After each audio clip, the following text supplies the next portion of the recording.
آئیے یہی شیخ مکی صاحب ہے، یہی حرم میں ایک شعر کہتے ہیں. دیکھیے حرم میں جھوٹ بول رہے ہیں، حرم میں. عجیب مخلوق ہے یار، یہ حرم میں جھوٹ بولتی ہے، یہ عجیب مخلوق ہے. میں بریلوی ہوں، اللہ آپ کو ہدایت دے. کیا امام احمد رضا خان بریلوی غلط ہیں؟ ان کی کتابیں پڑھ لو پتہ لگ جائے گا. ان کی کتابیں پڑھ لو تو آپ کو سمجھ آ جائے گی. جس نے اپنی کتابوں میں ماشاءاللہ ایسی ایسی توجیحات لکھی ہیں کہ جو مستوی تھا عرش پہ خدا ہو کر اتر پڑا ہے مدینے میں مصطفیٰ ہو کر. اس سے بڑا شرک بھی کوئی ہے دنیا میں؟ اس سے بڑا شرک بھی کوئی ہے دنیا میں؟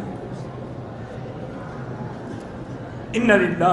اب وہ مر گئے، اللہ عالم توبہ کر لی ہو. اللہ مرنے والے کے بعد کسی کا گلہ نہ کرے. ویسے بہت بڑے عالم تھے، بھٹکتے بھی عالم ہیں. جاہل کیا بھٹکے گا؟ جو تیرنا نہ جانتا ہو کیسے ڈوبے گا؟ وہ تو کنارے پہ کھڑا رہے گا نا. تیرنے والا ڈوبتا ہے. بہت بڑا عالم تھا بدبخت. اس نے جو فتاوی لکھا ہے نا، اس میں بعض فقہی جزیات پہ اس کی بڑی گرفت ہے. پوچھنے والا پوچھتا ہے کہ میں بریلی ہوں تو کیا امام احمد رضا خان صاحب جو ہے وہ غلط تھے؟ وہ میں بریلی ہوں، سوال کرنے والے نے کہا تو کیا امام احمد رضا غلط تھے؟ تو مولوی صاحب جواب دیتے ہیں کہ مولانا احمد رضا کی آپ کتابیں پڑھیے، ان کی جب آپ کتابیں پڑھیں گے تو آپ کو پتہ لگ جائے گا کہ ان کے عقائد کیسے تھے. ایسی ایسی توجیحات انہوں نے بیان کی، مطلب ایسی ایسی بیہودہ اور ایسے بے تکی باتیں بیان کی کہ ماشاء اللہ علامان والحفیظ. اور پھر انہوں نے مثال دیتے کہا کہ دیکھو صاحب، احمد رضا خان صاحب کا جو ایک عقیدہ شرکیہ تھا. کیا عقیدہ تھا؟ کہتے وہی جو مستوی عرش تھا خدا ہو کر اتر پڑا وہ مدینے میں مصطفیٰ ہو کر. کہا کہ دیکھو یہ عرش پر تو خدا ہے، گویا وہ یہ بتانا چاہ رہے کہ عرش پر خدا ہے. اور انہوں نے احمد رضا خان صاحب نے کیا کہہ دیا؟ عرش پر کون ہے؟ مصطفیٰ صلی اللہ علیہ وسلم ہے. کہتے اس سے بھی بڑا کوئی شرک ہو سکتا ہے؟ کتنا بڑا شرک ہے صاحب. اب تو بیچارے مر گئے تھے، بہت بڑے عالم، لیکن گمراہ ہو گئے. یہ شیخ مکی صاحب کے جملے ہیں. اب یہ تو خیر زندہ ہے. اب ایک پہلے تھے ایک صاحب، انتقال ہو گیا، وہ بھی مر گئے، مٹی میں مل گیا وہ تو. اب تو ان کی جسم کی ہڈیاں بھی نہیں بچی ہوں گی. ڈاکٹر اسرار احمد صاحب، وہ بھی صاحب یہی کہتے ہیں، یہی شعر وہ پڑھتے ہیں اور کہتے ہیں کہ دیکھیے آپ یہ شعر جو ہے صاحب کفری اور شرک کی عقیدہ ہے. وہی جو مستوی عرش تھا خدا ہو کر اتر پڑا وہ مدینے میں مصطفیٰ ہو کر. کیا ہے یہ؟ گاڈ انکارنیٹ، اوتار کا عقیدہ. وہ اوتار کا عقیدہ چاہے رام چندر جی کے لیے ہو، کرشن جی کے لیے ہو، یا محمد مصطفیٰ صلی اللہ علیہ وسلم کے لیے ہو، عقیدہ تو ایک ہی رہے گا. اور یہ آپ کے علم میں ہونا چاہیے. شعر کس کا ہے؟ مولانا احمد رضا خان صاحب بریلوی. اور یہ آپ کے علم میں ہونا چاہیے. شعر کس کا ہے؟ مولانا احمد رضا خان صاحب بریلوی. لیکن یہ بھی نوٹ کر لیجیے ساتھی کہ ان کے مسلک کے ایک بہت بڑے عالم جو لاہور میں ہوتے تھے، مولانا محمود احمد رضوی، مرحوم، ان کا انتقال ہو گیا ہے.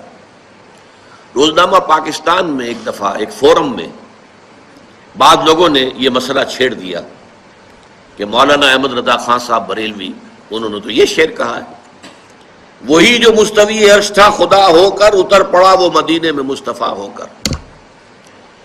تو مولانا محمود احمد رضوی صاحب نے فرمایا کہ اس پر ہمارا عقیدہ نہیں ہے، یہ ہمارے عقیدے میں شامل نہیں ہے. انہوں نے اعلان برات کیا. اوتار کا عقیدہ ہے یہ. ہندوؤں کیا ہے نا وہ اوتار کا عقیدہ کہ صاحب جب پاپ بڑھ جاتے ہیں تو وہ ایشور جو ہے نعوذ باللہ من ذالک خدا جو ہے وہ اوتار لیتا ہے. تو کہتے ہیں کہ یہ اوتار کا عقیدہ ہے کہ صاحب عرش پہ بیٹھے ہوئے تھے مصطفیٰ، خدا بن کر زمین پہ اتر پڑے. حالانکہ یہ ایک تشریح کا ایک لمبا ہو جائے گا، انشاءاللہ اس پہ کبھی میں بیان کروں گا، لیکن ایک مختصر سی میں یہ بات کر دوں کہ سب سے پہلی بات، عرش پر بیٹھنا، یہ خدا عرش پر بیٹھا ہے یا خدا عرش پر بیٹھ سکتا ہے، یہ اہل سنت کا عقیدہ ہے ہی نہیں. وجہ یہ ہے کہ اللہ تعالیٰ جسم و جسمانیات سے پاک، بیٹھنے سے پاک، جہت سے پاک، سمتوں سے پاک. جب عرش نہیں تھا تب بھی وہ موجود تھا. تو جیسے پہلے عرش پر بیٹھنے سے پاک تھا، اب بھی عرش پر بیٹھنے سے پاک ہے. اور ہر چیز کو فنا ہے سوائے اللہ کے. تو جب سب فنا فرمائیں گا تو عرش کو بھی فنا کر دیں گا. تو جیسے عرش کے پہلے عرش پر قرار پکڑنے سے بے نیاز تھا، آج بھی بے نیاز ہے. عرش کے فنا کے بعد بھی وہ بے نیاز ہوں گا. اور اگر یہ عقیدہ نہ رکھا جائے تو بہت سارے پھر الزامات آئیں گے، بہت سارے جو ہے غلط اعتقاد آئیں گے کہ اللہ پھر معاذ اللہ کیا تھک گیا اس لیے بیٹھ گیا، یا پھر عرش فنا ہوگا تو پھر عرش سے بیٹھنے سے محروم ہو جائے گا، تو اس وقت اس کی کیفیت کیا ہوں گی؟ تو اس کی ذات میں تغیر پایا جائے گا، اور اللہ کی ذات میں کوئی تغیر نہیں ہے۔ لیکن اب یہاں ڈاکٹر اسرار صاحب بڑے طاؤ میں کہتے ہیں آپ کو معلوم ہونا چاہیے کہ یہ شعر کس کا ہے؟ یہ مولانا احمد رضا خان صاحب بریلوی کا شعر ہے۔ کس کا شعر ہے؟ آپ کے علم میں ہونا چاہیے بات، حالانکہ افسوس کی بات ہے بیچارے اب مر گئے، مٹی میں مل گئے، اور اللہ جانے کس عذاب سے گزر رہے ہوں گے۔ خود ان کے علم میں نہیں تھا کہ یہ شعر اعلی حضرت کا نہیں ہے، یہ لوگوں کو بڑے طاؤ میں کہہ رہے کہ آپ کے علم میں ہونا چاہیے کہ یہ شعر مولانا احمد رضا خان بریلوی کا ہے۔ اور یہ بیچارہ شیخ مکی، یہ تو اندھا معذور آدمی ہے، حرم میں بیٹھ کے ابو جہل والی حرکت ہے، اس بیچارے کو بھی نہیں معلوم کہ یہ شعر اعلی حضرت کا۔ میں نے کہا نا پہلے جھوٹی کتاب گڑو، جھوٹے شعر کسی منسوب کرو ادھر ادھر کے، کئی کی بھی لاؤ، کسی پہ بھی تھوپو اور اس کو مشرک قرار دو۔ اور اللہ کے رسول فرما رہے جس کو کافر کہا وہ کافر نہیں تو کفر کیا ہوگا؟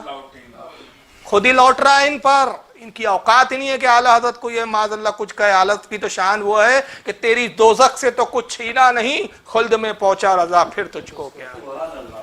یہ تو اعلیٰ حضرت کی شان ہے، ان کو تو یقین کامل تھا، یقین کامل سے بھی اعلیٰ منزل پر تھے کہ رسول کی محبت اور حضور کے دین کی خدمت کے صدقے میں جنت یقینی ہے۔ اس لیے کہتے ہیں کریم اپنے کرم کا صدقہ، لئی میں بے قدر کو نہ شرما تو، اور رضا سے حساب لینا، رضا بھی کوئی حساب میں ہے۔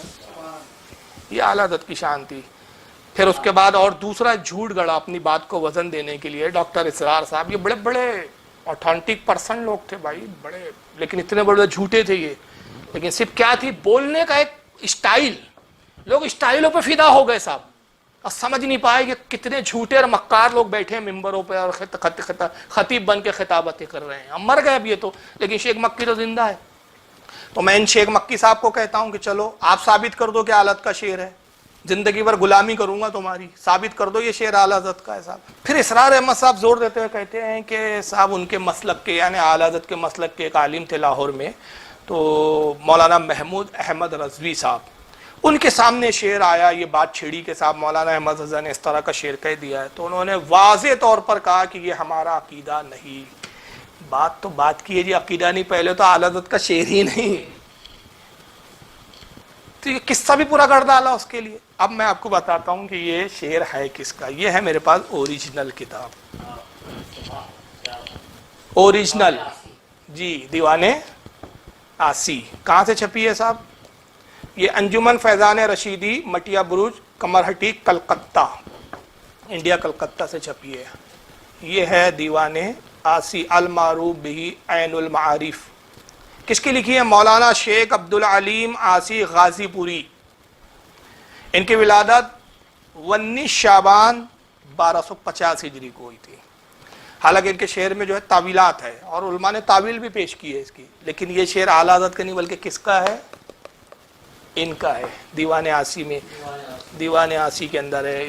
اس کے اندر یہ شعر ہے، پورا انہوں نے جو ہے وہ شعر لکھا ہوا ہے۔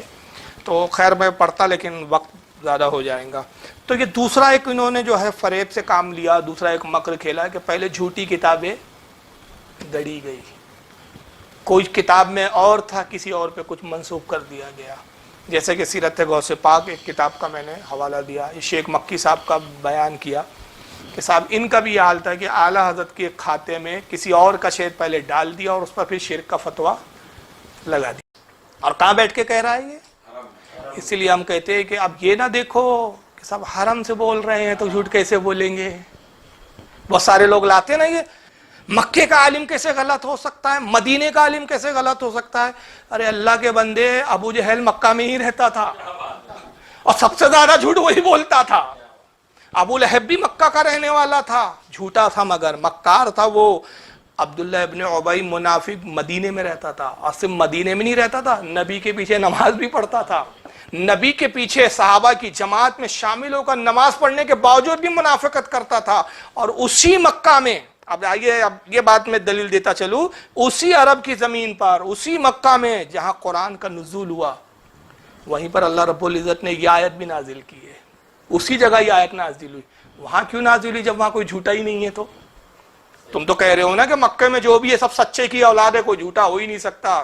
مکہ میں ہے، تو ہم تو کہتے ہیں مکہ میں یہ تھے، چلو تم کہو ابو جہل کافر تھا، یہ تھے وہ تھے، تو اسی مکہ میں، اسی حرم کعبہ میں یہ آیت نازل ہوئی ہے، وہیں قرآن کا نزول ہوا ہے، جس میں رب تبارک و تعالیٰ یہ بھی فرماتا ہے، پارہ نمبر 14 سورہ نحل آیت نمبر 105، اللہ فرماتا ہے انما یفتر الکذب الذین لا یؤمنون بآیات اللہ واولئک هم الکاذبون، بہتان جھوٹ وہی باندھتے ہیں جو اللہ کی آیتوں پر ایمان نہیں رکھتے، اور وہی لوگ جھوٹے ہیں۔ اللہ کہہ رہا ہے بہتان کون باندھتے ہیں؟ جو اللہ کی آیتوں پر ایمان نہیں رکھتے، جھوٹ وہی باندھتے ہیں، بہتان وہی باندھتے ہیں۔ یہ آیت کہاں نازل ہوئی تھی بھائی؟ ہندوستان میں کہ پاکستان میں؟ مکے میں نازل ہوئی تھی نا، مدینے میں نازل ہوئی تھی نا، عرب میں نازل ہوئی تھی نا۔